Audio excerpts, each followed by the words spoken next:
تو لوگ کہہ رہے ہیں کہ مودی ظلم ہے، مودی ظالم ہے، مودی ظالم ہے، وہ ظلم کر رہا ہے۔ میں کہتا ہوں ہندوستان کا مسلمان مودی سے بڑا ظالم ہے، کیونکہ ہندوستان کا مسلمان صبح اٹھنے سے لے کر آنکھ کھلنے سے لے کر رات کو سونے تک نہ جانے کتنی بار نبی کے سنتوں کا جنازہ نکال دیتا ہے۔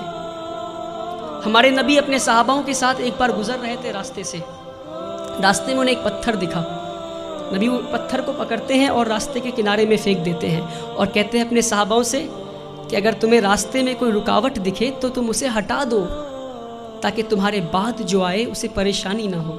تو صحاباؤں نے اس بات پہ اتنا عمل کیا کہ کئی سالوں کے بعد ایک یہودی کا گروپ اس راستے سے گزر رہا تھا، اسی راستے سے، اور راستے میں ایک پتھر گرا ہوا دیکھتا ہے تو پتھر کو دیکھ کر بولتا ہے کہ شاید اس راستے سے مسلمان نہیں گزرا۔ میرے بھائیوں، وہ تھا ان کا ایمان۔ اور ہم آج کہیں بھی بم پھٹتا ہے تو بولتے ہیں شاید مسلمانی ہوگا، کہیں بھی گولیاں چلتی ہے تو کہتا ہے مسلمانی ہوگا۔ یہ نہیں کہہ رہا ہوں کہ مسلمان ہوگا، اپنے اندر جھانک کر دیکھیں کہیں اللہ کا عذاب تو نہیں آیا ہم پہ، کہیں اللہ تو ناراض نہیں ہم سے۔ میں بھٹکل کے لوگوں سے نہیں بول رہا، پر بھٹکل کے لوگوں کے ذریعے میں ہندوستان تک یہ بات پہنچانا چاہ رہا ہوں، ہندوستان کے مسلمانوں تک یہ بات پہنچانا چاہ رہا ہوں۔ ایک بار ہمارے نبی صلی اللہ علیہ وسلم راستے سے گزر رہے تھے، ایک بوڑھی عورت کو دیکھتے ہیں، وہ اپنے سامان کو لے کر کھڑی تھی، تو مزدور کا انتظار کر رہی تھی وہ۔ تو نبی کریم جاتے ہیں، کہتے ہیں یار اے میری ماں، میں تمہارا مزدور بن جاؤں کیا؟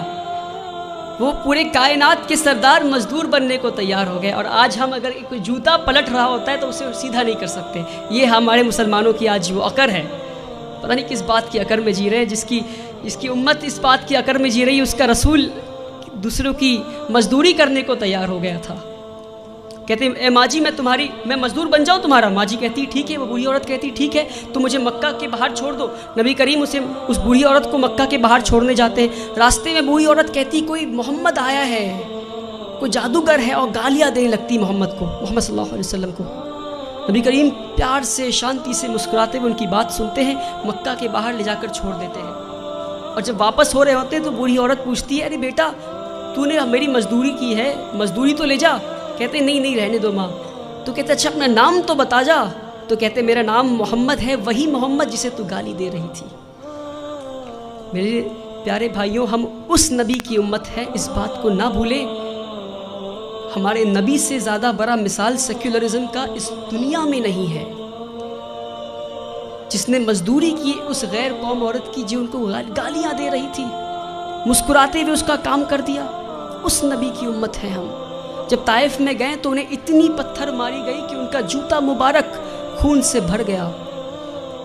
تو جبرائیل امین نیچے آتے ہیں اور کہتے ہیں کہ اے نبی آپ کہیے تو ہم طائف ایک ویلی میں تھا، تو دو پہاڑ کے بیچ میں طائف والے لوگوں کو ہم کچل دیں گے۔